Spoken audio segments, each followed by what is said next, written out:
Psihoemocionālie riski darbā. Vai psihoemocionālo risku izraisīti veselības traucējumi ir tikai mūsdienu problēma? Nebūtu ne.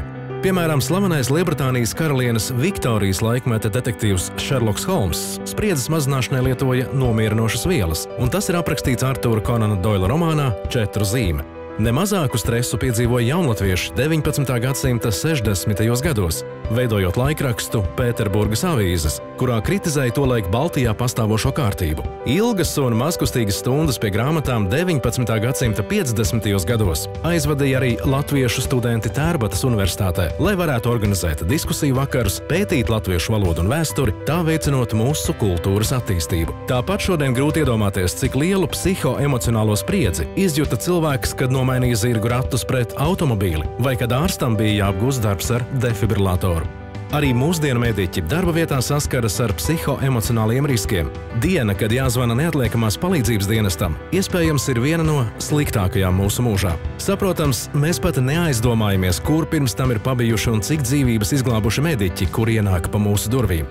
Vidzemes reģionālā centra neatliekamās medicīniskās palīdzības dienesta mediķis Vladislavs Klapenkovs nesen saņēma apbalvojumu par pašaizliedzību, kuru piešķir par pašaizliedzīgu rīcību, nodrošinot neatliekamo medicīnisko palīdzību īpašos sarežģītos un neikdienišķos apstākļos vai situācijās, kas apdraud paša palīdzības sniedzēja dzīvību un veselību. Izrādās, jaunais mediķis, pildot darba pienākumus ar pacientu agresiju, saskaras regulāri. Kad es sāku strādāt vairākus gadus atpakaļ, laikam tad tas bija nedaudz apgrūtinoši, jo iepriekš tādā mērā es nebiju saskāries ar tādām izpausmēm. Un tu nonāc tādā disonansē, kad tu nesaproti, it kā tu dari labu darbu, tu nāc, tu palīdzi cilvēkiem, bet tajā pašā laikā tev vēl aplēt ār ūdeni, un tu nesaproti vienkārši par ko un kāpēc tā ir. Vladislavam sirdsmieru palīdz atgūt pastaigas ar sunīti mežā vai kopā ar ģimeni un draugiem pavadītais laiks. Arī neatliekamās medicīniskās palīdzības dienests rūpējas par saviem darbiniekiem, nodrošinot iespēju mediķiem aprunāties ar psihologu. Ārsts, psihoterapeits Artūrs Miksons, novērojot emocionāli sarežģītu darba vidi, kurā regulāri notiek saskarsme ar agresoriem, piemēram, policijā, atgādina par darba aizsardzības prasībās iekļauto psihoemocionālo risku mazināšanas pasākuma nozīmi. Viņi, diemžēl, ir pakļauti ļoti bieži agresijai, kas ir vērsta tieši uz viņiem. Tur tomēr ir gana tāda, cik man zināms, gana vīriešu dominēta vide. Jā, arvien vairāk sievietes, protams, policijā ietu, bet pat viņām arī vēl vairāk būs parādīt, es tev spēju. Brīdī, kad uz cilvēka ķermeni iedarbojas jebkāds stresors, tajā notiek dažādas fizioloģiskas reakcijas. Asinīs izdalās un sāk cirkulēt adrenalīns un citi hormoni, kā arī palielinās cukura daudzums, pātrinās sirds ritms un paaugstinās arteriālais asinsspiediens, pātrinās elpošana, saspringst muskuļi, sagatavojot ķermeni darbībai. 19. gadsimta beigās, piemēram, dirižabļu vadīšanai, bija vajadzīgi 2 piloti. Pirmais pilots galvenokārt sekoja tikai aparāta kustības trajektorijai, bet otrs uzmanīja signāla leņķa maiņu un ar rokas vai stūres palīdzību stabilizēja lidaparāta stāvokli. Savukārt šodien darba devēji no ikviena darbinieka pieprasa arvien daudzveidīgākas prasmes un augstāku profesionālo kvalifikāciju. Tehnoloģiju sasniegumi, digitālās komunikācijas ieviešana krasi pārveido ierastos darba procesus. Pieaugot darba intensitātei un tempam, ko vēl pastiprina komunikācijas ātrums un konkurence, darbiniekam kļūst arvien grūtāk nodalīt darbu no personīgās dzīves. Nereti stresu kolektīvā izraisa arī ar darba vai plānošanas procesu saistītie psihoemocionālie faktori. Stresa stāvoklis rodas tad, kad darba devēja izvirzītās darba kvalitātes prasības neatbilst darbinieku spējām vai pārsniedz darbiniekam pieejamos resursus, kompetences vai zināšanas. Biežāk sastopamie darba vides psihoemocionālie riska faktori ir paaugstinātas prasības pret darba saturu un kvalitāti, slikta darba organizācija, nesaprotami darba uzdevumi, zems darba kontroles līmenis, niecīgs tiešā vadītāja psiholoģiskais atbalsts, ieguldītā darba un atlīdzības neatbilstība, neapmierinātība ar darba rezultātu un citi. Aija ir finanšu jomas speciāliste. Lai gan viņa ir nomainījusi darba vietu, tomēr atmiņas par iepriekšējo darba devēju un kolektīvu joprojām sāpina. Stāstot par pirms vairākiem gadiem piedzīvoto emocionālo vardarbību, sieviete joprojām nespēja valdīt asaras un baidās rādīt savu seju. Aija atceras, ka ejot no rīta uz darbu, vienmēr jutusies nospiesta un nomākta. Darbinieki viens otru aprunājuši, apsaukājuši un izsmējuši. Resursa uzvedība.lv vadītāja Līga Bērziņa ieteica kolektīviem, kuros novērojams vardarbības izpausmes, sākt par to runāt ar spēles palīdzību. Par vardarbību ir jārunā, un tā nav viegla tēma, par kuru runāt. Ir vērts domāt dažādas spēles, ir vērts domāt dažādas aktivitātes, kas ļauj saprast un kas ļauj arī kolektīvā vienoties, ko tad mēs īsti saprotam par vardarbību, kas ir vardarbība konkrētajā kontekstā.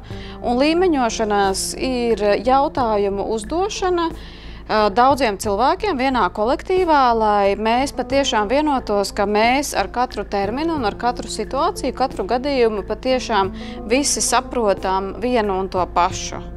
Psihoemocionālie darba vides riska faktori var ne tikai radīt veselības traucējumus un nelabvēlīgi iespaidot nodarbināto sociālās attiecības, bet arī ietekmēt uzņēmuma kopējo darbību. Šo faktoru sekas ir darba kavējumu skaitu pieaugums, darba produktivitātes zudums, klientu sūdzību skaitu pieaugums, slikta darba kvalitāte, pazeminātas koncentrēšanās spējas, palielināta personāla mainība, nelaimes gadījumu skaitu pieaugums, slikta organizācijas reputācija.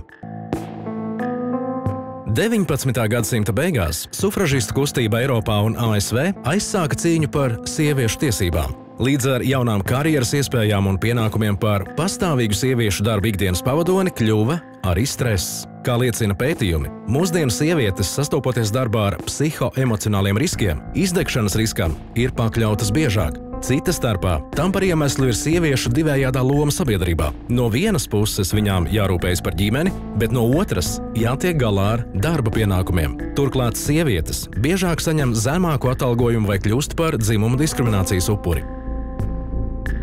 Inters ir uzņēmuma vadītājs. Nesen viņš pieņēma darbā savu brāli, ieceļot viņu par vietnieku. Uzsākot strādāt, Intera brālis atlaida ilggadēju darbinieci, biroja sekretāri, vienlaikus palielinot darba apjomu 2 jaunām darbiniecēm. Vadības rīcība radīja kolektīvā spriedze. Kādreiz saliedētā darba komanda sadrumstalojās. Vienu no jaunajām darbiniecēm vairāki kolēģi sāka ķircināt un izsmiet. Ja kāds cilvēks kolektīvā paziņo, es esmu vissvarīgākais, būs kādi citi, kas sakārtosies uzreiz augšupejošā piramīdā un lejupējošā piramīdā. Nevienam ļoti negribas būt apakšā. Diemžēl ir arī, ko mēs redzam, ka tie, kas ir lejā, viņi spēr vissāpīgāk. Piramīdas apakšā esošie darbinieki bieži spēr vissāpīgāk, jo paši baidās nonākt tā vietā, kurš regulāri tiek pazemots un tāpēc ir pakļauts ne tikai garīgās, bet arī fiziskās veselības traucējumiem.